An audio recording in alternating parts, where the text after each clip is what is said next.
بسم اللہ الرحمن الرحیم۔ السلام علیکم۔ کہتے ہیں ایک بار حضرت جنید بغدادی رحمۃ اللہ علیہ سفر کے ارادے سے بغداد سے روانہ ہوئے۔ حضرت شیخ کے کچھ مرید ساتھ تھے۔ شیخ نے مریدوں سے پوچھا، تم لوگوں کو بہلول کا حال معلوم ہے؟ لوگوں نے عرض کی، جناب وہ تو ایک دیوانہ ہے، آپ اس سے مل کر کیا کریں گے؟ شیخ نے فرمایا، ذرا بہلول کو تلاش کرو، مجھے اس سے کام ہے۔ مریدوں نے شیخ کے حکم کی تعمیل اپنے لیے سعادت سمجھی اور تھوڑی جستجو کے بعد ایک صحرا میں بہلول کو ڈھونڈ نکالا اور شیخ کو اپنے ساتھ لے کر وہاں پہنچے۔ شیخ بہلول کے سامنے گئے تو دیکھا کہ بہلول سر کے نیچے اینٹ رکھے ہوئے دراز ہیں۔ شیخ نے سلام کیا تو بہلول نے جواب دے کر پوچھا، تم کون ہو؟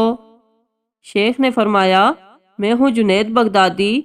اچھا تو تم وہی جنید ہو جو لوگوں کو بزرگوں کی باتیں سکھاتے ہو؟ بہلول نے کہا۔ شیخ نے جواب دیا، جی ہاں، کوشش تو کرتا ہوں۔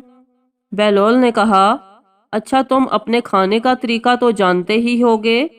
شیخ نے جواب دیا، کیوں نہیں؟ بسم اللہ پڑھتا ہوں، اپنے سامنے کی چیز کھاتا ہوں، چھوٹا نوالا بناتا ہوں، آہستہ آہستہ چباتا ہوں اور دوسروں کے نوالے پر نظر نہیں ڈالتا، اور کھانا کھاتے وقت اللہ کی یاد سے غافل نہیں ہوتا۔ جو لقمہ بھی کھاتا ہوں الحمدللہ کہتا ہوں، کھانے سے پہلے بھی ہاتھ دھوتا ہوں اور کھانے سے فارغ ہو کر بھی ہاتھ دھوتا ہوں۔ یہ سن کر بہلول اٹھ کھڑے ہوئے اور اپنا دامن شیخ پر جھٹک دیا اور کہا، تم انسانوں کے پیر و مرشد بننا چاہتے ہو اور حال یہ ہے کہ اب تک کھانے پینے کا طریقہ بھی نہیں جانتے۔ یہ کہہ کر بہلول نے اپنا راستہ لیا۔ شیخ کے مریدوں نے کہا، حضرت یہ شخص تو دیوانہ ہے۔ فرمایا، ہاں دیوانہ تو ہے، لیکن اپنے کام کے لیے ہوشیاروں کے کان کاٹتا ہے۔ اس سے سچی بات سننی چاہیے، آؤ اس کے پیچھے چلیں، مجھے اس سے کام ہے۔ بہلول ایک ویرانے میں پہنچ کر ایک جگہ بیٹھ گئے۔ شیخ بغدادی ان کے پاس پہنچے تو انہوں نے پھر سوال کیا کہ تم کون ہو؟ شیخ نے جواب دیا کہ میں ہوں جنید بغدادی، جسے کھانے کا طریقہ نہیں آتا۔ بہلول نے کہا، تم کھانے کے آداب سے ناواقف تو ہو ہی، گفتگو کا طریقہ تو جانتے ہوگے؟ شیخ نے جواب دیا، جی جانتا تو ہوں۔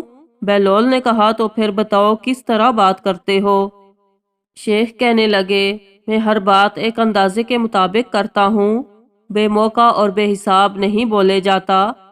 سننے والوں کی سمجھ کا اندازہ کر کے خلق خدا کو اللہ اور اس کے رسول صلی اللہ علیہ وآلہ وسلم کے احکام کی طرف متوجہ کرتا ہوں۔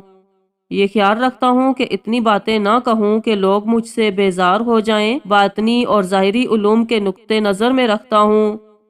اس کے علاوہ شیخ نے آداب گفتگو کی بابت اور بھی باتیں بیان کیں۔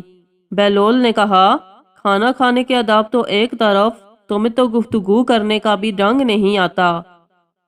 پھر شیخ سے منہ موڑ کر ایک اور طرف چل دیے۔ مریدوں سے خاموش نہ رہا گیا تو کہنے لگے، یا حضرت، یہ شخص تو دیوانہ ہے، آپ اس سے بلا اور کیا توقع رکھ سکتے ہیں؟ شیخ نے جواب دیا، بھائی مجھے تو اس سے کام ہے، تم یہ بات نہیں سمجھو گے۔ اس کے بعد شیخ نے پھر بہلول کا پیچھا کیا۔ بہلول نے مڑ کر کہا، تمہیں کھانا کھانے اور بات کرنے کا طریقہ تو نہیں آتا، سونے کا تو آتا ہوگا؟ شیخ نے فرمایا، جی ہاں معلوم ہے۔ اچھا تو بتاؤ کس طرح سوتے ہو؟ بہلول نے کہا۔ شیخ کہنے لگے، جب میں عشاء کی نماز اور اپنے وظائف سے فارغ ہوتا ہوں تو سونے کے کمرے میں چلا جاتا ہوں۔ یہ کہہ کر شیخ نے سونے کے آداب بیان کیے جو انہیں بزرگوں نے تعلیم کیے ہوئے تھے۔ بہلول نے کہا، معلوم ہوا تمہیں تو سونے کا طریقہ بھی نہیں آتا۔